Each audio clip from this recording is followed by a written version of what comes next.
Gordon Forbes is restoring this 1930s built Sharpie, designed by furniture maker Sandy Scott. I took the boat on really just so I could see Sandy's face when it was all done up. Afternoon, James. Gordon's pretty laid back. He spends most of his time semi-retired on his motorboat, enjoying the delights of the River Thames. Look at it. I mean, what a serene way to live your life. But this summer, the little Sharpie has forced Gordon to change his lifestyle. It's taken over my life. And now he has to spend every waking hour working on the boat if he's to complete the project in time. You know, deadlines are work to me. When I got a project like this, to me it's fun. I enjoy it. I don't like a deadline on my leisure time. But he wants to finish the boat before the end of summer, a task that's becoming increasingly improbable. Now I'm tired. I'll be glad when it's finished, but it deserves it. I mean, it's a beautiful boat. When I first met Gordon, we talked through a mission statement for the boat and concluded that there were two main issues. The hull and deck needed repairing, and the sails and rigging, which was a mishmash of torn and tangled parts, needed a complete overhaul. So far, Gordon has got to grips with the hull. It's been completely sanded down and is now ready for varnishing. I'm now looking forward to very much the next few days to getting the first coat of varnish on. That'll give me an idea of what it's going to look like at the end of the day. Gordon has already applied one coat of varnish, and in between he sands the wood down again to give the varnish a key to stick to, and then wipes it down with pure turpentine to degrease and remove any dust.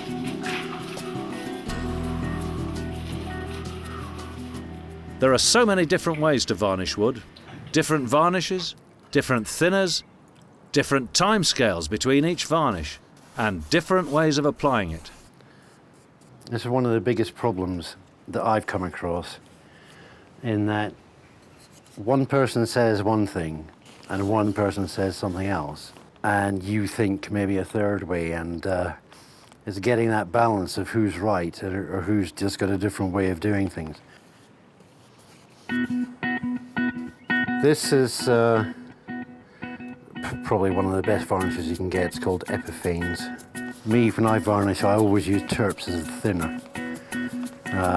But a friend of mine said, no, use the Epiphanes thinner because that's what the stuff's made with. So I'm going on that advice. I hope it works out well. When you're doing the first coat, maybe the first couple of coats, I thin it 50%, 50% thinner, 50% varnish. And that soaks right into the wood because it's very thin. Varnishing just brings out a piece of wood. I just love seeing, even just looking at that, seeing the result of a piece of wood that's been varnished well. There's loads of bits in this boat that I could have sanded out, little dings and marks. But those marks represent 60, 70 years of boating, and I don't think they should be taken away. Gordon intends to apply 8 more coats of varnish to the Sharpie, once a day for the next week. And although he's doing excellent work on the deck, there's been no movement on the sails or the rig. There are a number of other things that have cropped up, like the mast, like the rigging, the sails, that have crept in, and some of it is still got to be resolved. With the project in danger of stalling, I've decided to give Gordon a visit to find out what his plans are for the rig.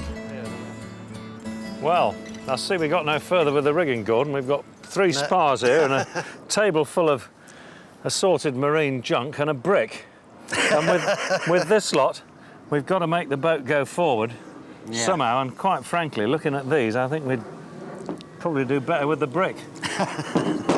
I need to know before I leave here that you understand what you've got to do to make this rig work, to make it happen. And at the moment, I'm unconvinced about that. Rightly so. OK. I decided the best thing to do was to draw Gordon a diagram of how the rig and the sail should look. The sail on this boat is a gunter sail. A gunter sail has its front bottom corner about here, and its front edge, its luff, comes up here to round about that far.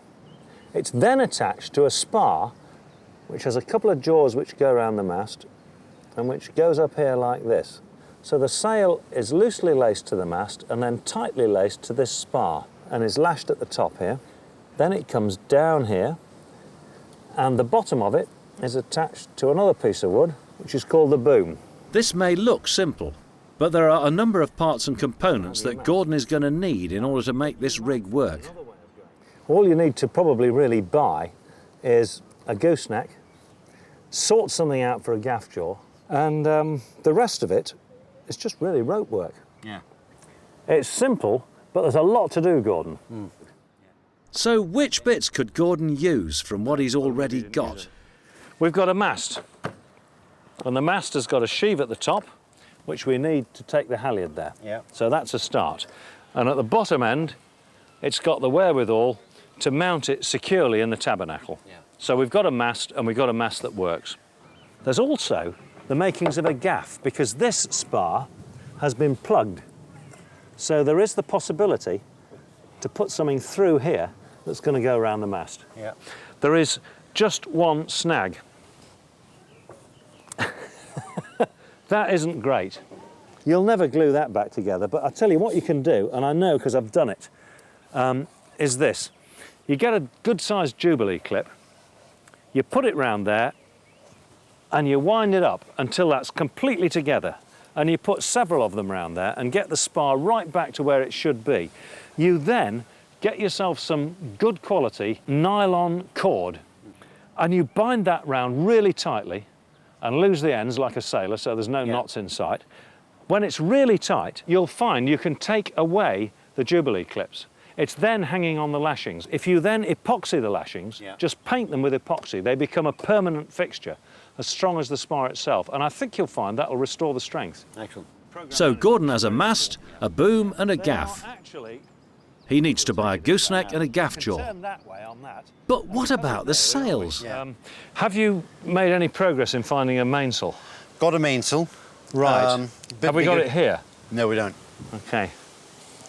No, it's up in Fife. I've got to go and Fife? pick it up. Well, it's only 350 miles. Isn't it? That's right, not too far. 400 miles, yeah. Little care we. Do you know what the dimensions are? Because if we've got those, we could draw something out. 10 by 10, from what I can gather. No. 10 by 10. Well, it's got three sides. Cut. Yeah. In fact, it's got four sides, really. It's got, four sides. 1, 2, 3, 4. Yeah. So 10 by 10 doesn't cut much mustard, really. Gordon's bought a sail, but he's not sure if it's going to fit. The important thing is to get hold of it ASAP. There's a lot of fiddling about to do here, really, isn't there, to get this to work. And you can't do any of it till you get a mainsail in your hands. Yeah. And you need to see the size of the mainsail. So Gordon's got his work cut out, and I'm worried that this next month is going to stretch him beyond his capabilities. I mean, if you worked on this full time, I think you've got a job on here. How long have we got left? 4 weeks, 5 weeks? 5 weeks, yeah. Yeah. Yeah, I mean, it's... a bit of a task. It almost looks to me like a full-time job. Can you work on it full-time? I think for the coming month, Yeah. I'll have to write it down and program manage it through.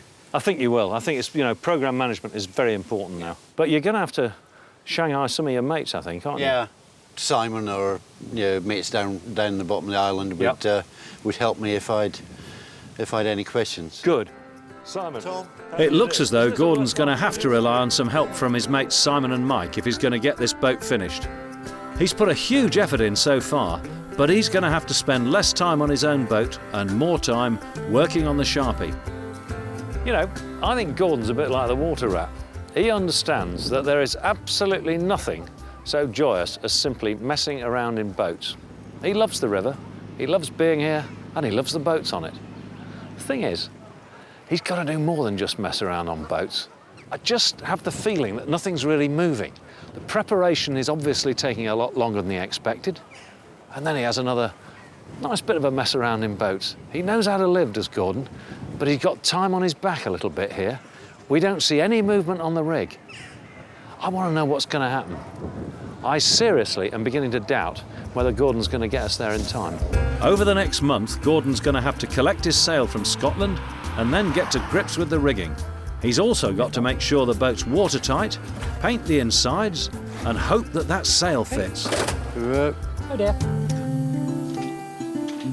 Yeah, so it doesn't look 10 foot. It's a big ask, but Gordon is confident that he can step up to the plate. I pretty much always get there on when I say we're going to get there. Thank you, mate.